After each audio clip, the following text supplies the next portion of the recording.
Céline Massa, bonjour. Vous êtes donc animatrice et coordinatrice de l'Union régionale des CAUE d'Aquitaine. Alors vous êtes là aujourd'hui pour nous parler beaucoup du CAUE donc de Gironde. Alors quelle est la mission donc d'un CAUE, en particulier de celui de Gironde? Bonjour. Donc les CAUE sont des conseils d'architecture, d'urbanisme et d'environnement.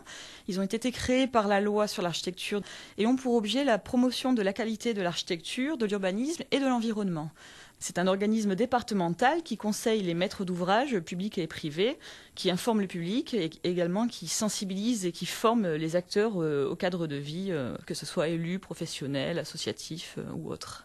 Alors je crois que le CAUE de Gironde est un gros CAUE parce que vous êtes en relation directe avec le présent de la construction et le fait qu'il y ait beaucoup de permis de construire, ça vous permet d'avoir une action très importante, je crois. Tout à fait, car les CAUE sont des organismes qui sont alimentés par la taxe d'aménagement qui est directement liée au permis de construire. Donc la Gironde est en effet un département important, sachant que quasiment l'ensemble de la France dispose d'un CAUE par département. Les CAUE quand même ont un terrain d'application différent selon les contraintes territoriales.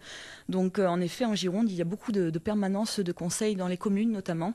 Et les architectes sont à disposition des privés et également des collectivités pour les conseiller le plus en amont possible de chaque projet.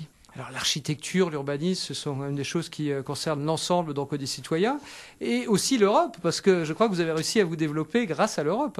Tout à fait. Donc l'Union régionale a été un partenaire identifié parmi d'autres dans le cadre de l'élaboration du plan climat régional. Donc c'est à ce titre que nous avons souhaité déposer un dossier afin de renforcer les compétences des CAUE en matière d'urbanisme durable dans le cadre d'une mesure, d'une action du plan climat, dans le cadre du groupe urbanisme et effets de serre. Alors vous êtes adressé à qui pour être aidé par l'Union? Donc concrètement, notre premier interlocuteur était le conseil régional dans la phase d'élaboration du plan climat. Puis ensuite, nous avons eu comme partenaire l'ADEME également, aux côtés du conseil régional, qui nous ont aidés à monter ce projet pour avoir des fonds FEDER, notamment pour nous soutenir sur un projet sur 3 ans, ce qui a permis un financement à hauteur de 80% d'une mission d'animation au niveau régional. Donc pour toutes les structures qui s'occuperaient donc de développement durable et d'urbanisme, l'appel à l'Europe n'est pas une bêtise, au contraire, c'est un moyen de pouvoir développer ces actions. Tout à fait, oui. L'Europe permettait de disposer de ces fonds que nous n'avions pas forcément en interne. Et donc à la faveur de ce projet, ça a permis une montée en compétences à l'Union régionale avec des fonds spécifiques, mais également l'ensemble des CAUE départementaux ont pu bénéficier de ces fonds européens dans le cadre d'une dynamique régionale de lutte contre le changement climatique. Alors nous sommes en plein débat sur le budget de l'Union européenne pour 2014-2020. On dit parfois que l'Europe ne se soucie pas assez du développement durable et de l'urbanisme du futur. Qu'en pensez-vous ?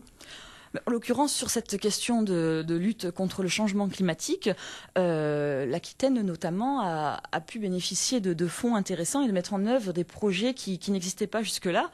Donc ça a permis de décliner toute une liste d'actions et de mesures qui ont touché au plus près l'ensemble des départements, que ce soit des ateliers auprès des élus en Dordogne, des formations dans l'ensemble des départements, des visites, d'accueillir des expositions du type Habité écologique, exposition d'envergure nationale qui a pu venir en Aquitaine grâce à ces fonds européens. Donc toute une mesure d'action a été possible grâce à ces fonds européens FEDER en Aquitaine. Merci beaucoup Céline Massa.